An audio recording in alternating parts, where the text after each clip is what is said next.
আমেরিকার president Donald ট্রাম্পের নানা পদক্ষেপে পাল্টে যাচ্ছে ভূরাজনীতির চেনা সমীকরণ।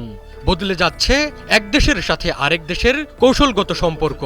আমেরিকার মাটিতে ট্রাম্প যখন পুতিনকে উষ্ণ আতিথেয়তা দিচ্ছিলেন, তখন আবার এশিয়ায় রচিত হচ্ছিল শি জিনপিং মোদির ঘনিষ্ঠ হবার পটভূমি।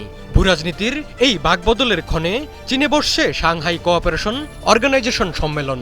এই সম্মেলনে অংশ নেবেন পুতিন, মোদি, এরদোয়ান, পেজেশকিয়ানের মতো বাঘা বাঘা সব নেতারা। সম্মেলনের আনুষ্ঠানিকতা ছাপিয়ে কোন দেশের সাথে কোন দেশের কেমন সম্পর্ক গড়ে ওঠে সেদিকেই নজর বিশ্বের। সম্মেলন ঘিরে 4 দিন চীনে অবস্থান করবেন রাশিয়ার প্রেসিডেন্ট ভ্লাদিমির পুতিন। সফরে দুই দেশের মধ্যে বৃহৎ পরিসরে আলোচনার পরিকল্পনা রয়েছে। এমনিতেই চীনের সঙ্গে মধুর সম্পর্ক রয়েছে রাশিয়ার। এই দুই বন্ধু পশ্চিমাদের বিরুদ্ধে সবসময় সরব। গত কয়েক বছরে চীনের সঙ্গে রাশিয়ার ক্রমবর্ধমান সামরিক ও কূটনৈতিক ঘনিষ্ঠতা উদ্বেগ বাড়িয়েছে পশ্চিমাদের। একদিকে ইউরোপে পুতিনের আধিপত্য, অন্যদিকে ইন্দো প্যাসিফিকে শি জিনপিং এর তৎপরতা। এই দ্বিমুখী চ্যালেঞ্জ মোকাবিলায় হিমশিম খাচ্ছে পশ্চিমারা। ওয়ালটন বিএলডিসি ফ্যান খরচ বাঁচে 65% পর্যন্ত। ওয়ালটন বিএলডিসি ফ্যান ছড়ায় স্বস্তির সবুজ হাওয়া। সাম্প্রতিক বছরগুলোতে একাধিক যৌথ সামরিক মহড়া চালিয়েছে চীন ও রাশিয়া। তারা একে অপরের সাথে নৌ, আকাশ ও সাইবার সক্ষমতা নিয়ে কৌশলগত সমন্বয় করছে। সাইবার নিরাপত্তা ও নজরদারি প্রযুক্তিতে পারস্পরিক সহযোগিতাও বাড়াচ্ছে দেশ দুটি।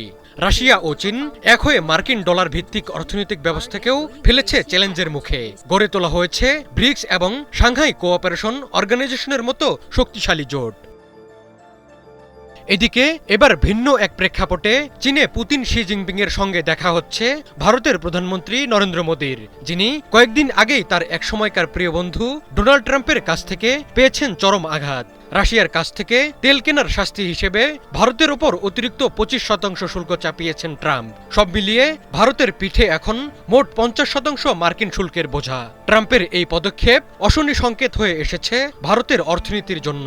কিন্তু ভারত জানিয়ে দিয়েছে, দীর্ঘদিনের বিশ্বস্ত বন্ধু রাশিয়ার হাত ছাড়বে না তারা।